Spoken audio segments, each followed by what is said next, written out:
Hello everybody! Alright, so today I'm going to be going over every single 80 Shaco mythic item that I think is, at least to some extent, viable.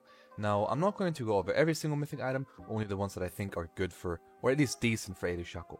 I also have a Twitch channel and a Discord server, link to them is in the description down below, but I think you guys know the drill. So let's get right into the video. Alright, so I'm going to divide this into a couple of tiers, well, 3 in theory. We're going to have the best, aka S tier, we're going to have A tier, and we're going to have B tier. I'm going to try and make this a bit faster because I already recorded this and it was 30 minutes long, so I want to spare you guys some time. Now, the reason Eclipse is the best mythic item in my opinion is because it has all the stats. It has everything we need. It has everything we could ever dream of, and it's just beautiful.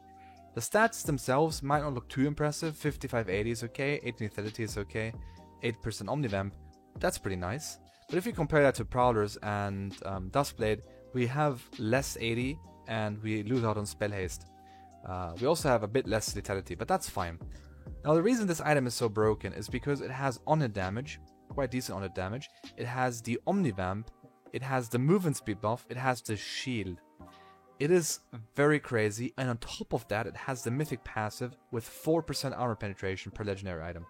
This item is stacked, it is crazy, it helps duel, it helps assassin, it helps in a jungle when clearing, it helps shred tanks actually.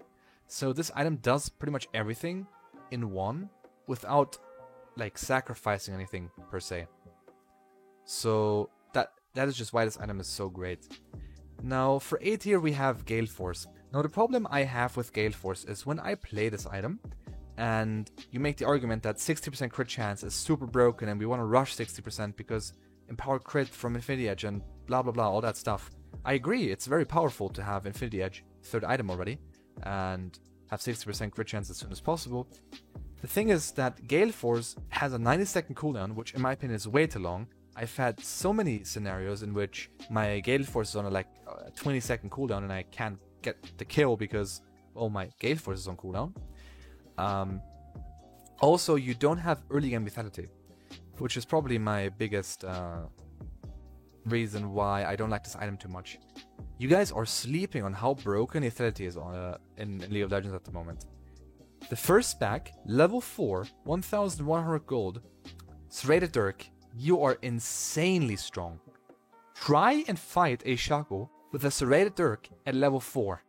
Good fucking luck, man. Good fucking luck, dude. There's no way you actually win a 1v1.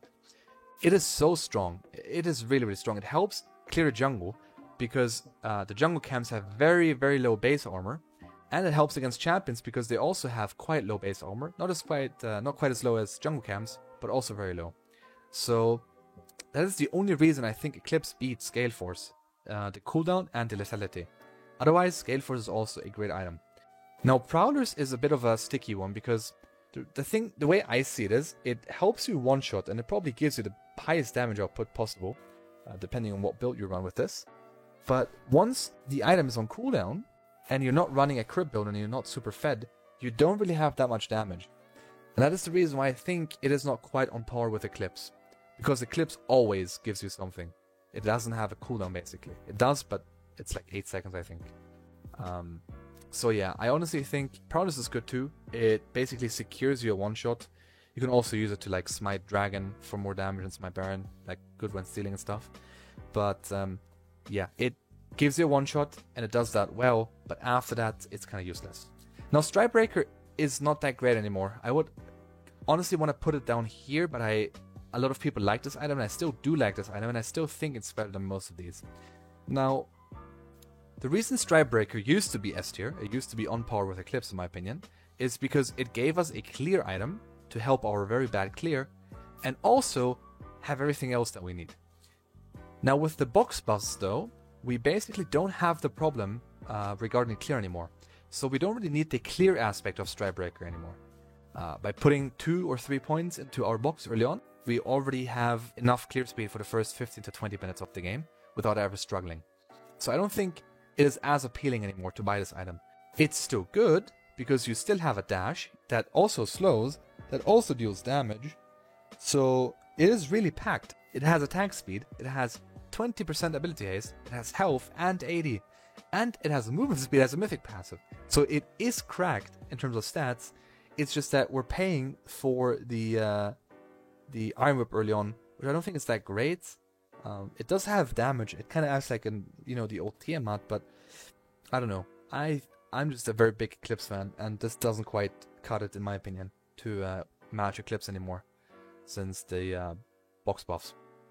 But yeah, now I'm gonna be very honest with you. In tier B, I haven't tested most of these items vigorously. I tested them a couple of games and based my opinion off of that. But Divine Sundra and Trinity Force, you can run in a Bruiser build if you want to. I wouldn't recommend running Bruiser in the first place because I don't think it's a very viable playstyle. I also decided not to include tank items because this is 80 Shaco, we're not playing fucking virgin tank Shaco. So yeah, Divine Sundra is kind of weird because it sounds like it's really good on paper, but when you actually try and play it, it really isn't. It has a Sheen proc that heals you and deals damage, but that's just kind of it. Like, you have stats, which is 40-80, you have 20 ability haste, 400 health, but apart from that, well, I don't know, that's it. And the thing is, it doesn't offer you enough damage to justify going this, but it doesn't offer enough tankiness either to justify going it. So you kind of have like the worst of both worlds, if that makes sense. It's kind of like running hybrid on 80 Shaco, on Shaco in general, I mean. You kind of just don't have what makes both playstyles good. You just kind of have nothing. I don't know. It's weird. Same with Trinity Force, because Trinity Force gives us base 80 with its passive. And the problem is our abilities scale off of bonus 80. So the threefold strike passive we actually can't really make use of. We obviously get the movement speed, but we don't really care about that too much. It's obviously nice, but it's not that crazy in a Bruiser build.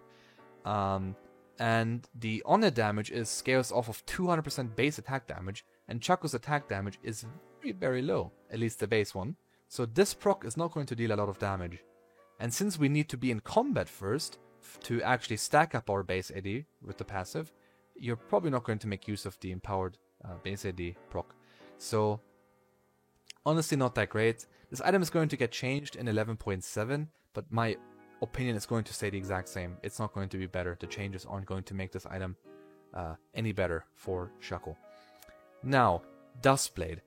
This and Kraken Slayer are the two items I get asked every single stream, every single day, at least 100,000 quadrillion times. Why is Duskblade, or why don't you build Duskblade Dusty? What do you think about Duskblade? Now, Duskblade in theory is the best mythic item for Shaco. And before you come, oh my god, I knew it, Duskblade is so good, let me explain. The reason Duskblade would be good is because once you have a kill, we don't have a way out anymore.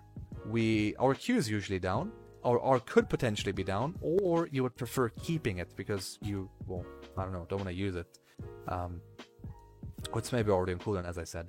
So that really helps. The invisibility is super good. It resets the honor damage, and this allows us to also then go for another kill. And in combination with Collector, this can be really, really powerful, or even an Essence Reaver. But the problem with this item is that before killing a target, you have nothing. You have absolutely zero. This item does not contribute to actually killing a target. You do have the honor damage, but that honor damage gets outscaled, or not outscaled, but it gets outdamaged by a Sheen early on. A 700 gold item does more damage, more honor damage than this for a big part of the game. So by building this as a first item, or even as a second item, you are griefing your damage output by so much that you're realistically not going to make use of the invisibility passive by getting a kill in a game that you aren't 10-0 in. So what I'm trying to say is, this item is really good as a third, fourth, fifth item maybe, but before that it's really not that great.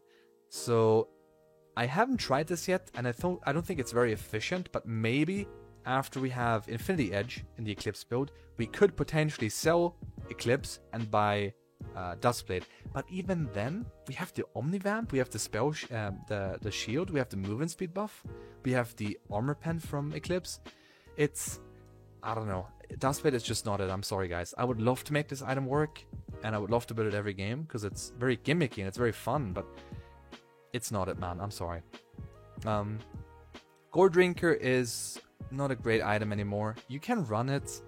It's just kind of awkward because the only reason I would ever see to run it is into a full 80 team comp of the enemy team. That's where I actually do run it.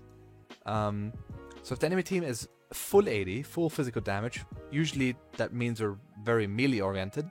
This item becomes really good because you can actually make use of the multiple stacked target seal.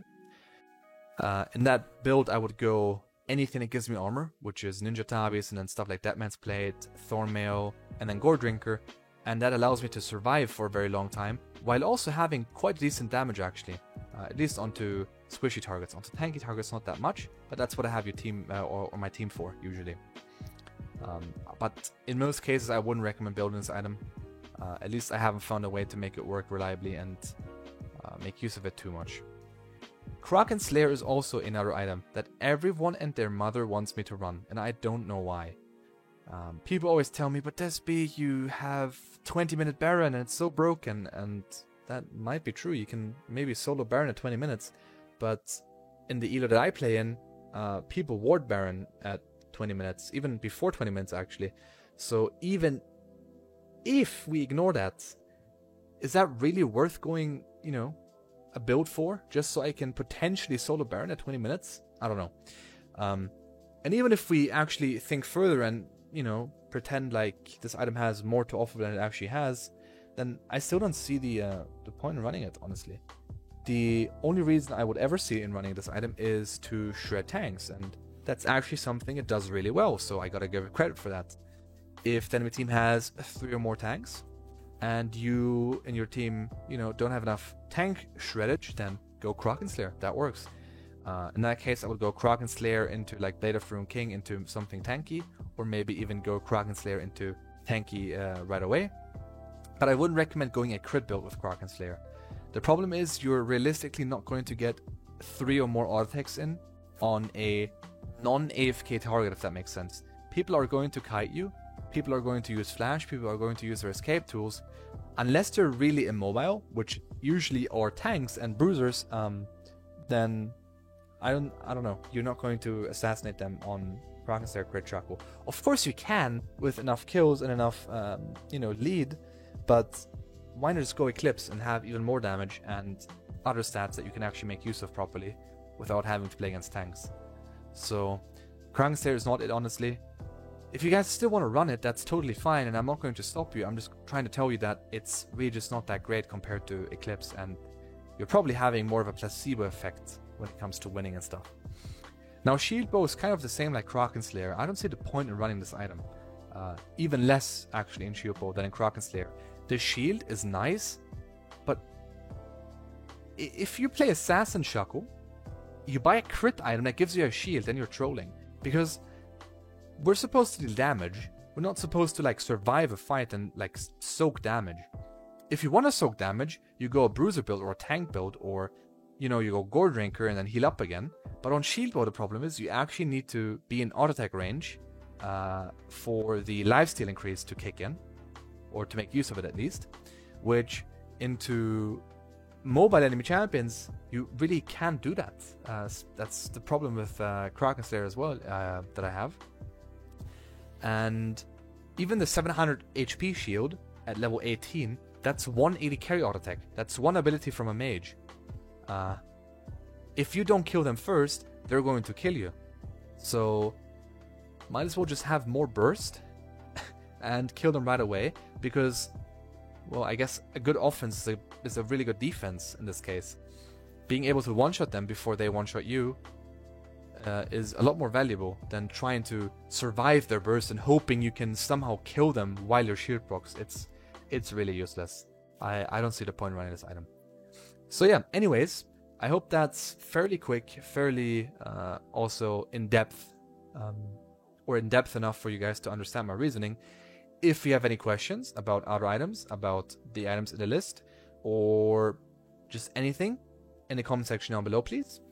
Again, check out my Twitch, check out my Discord. Especially my Discord is really helpful, because if I don't respond to YouTube comments, then you can always ask in my Discord, or you can ask my community. They're always ready to help.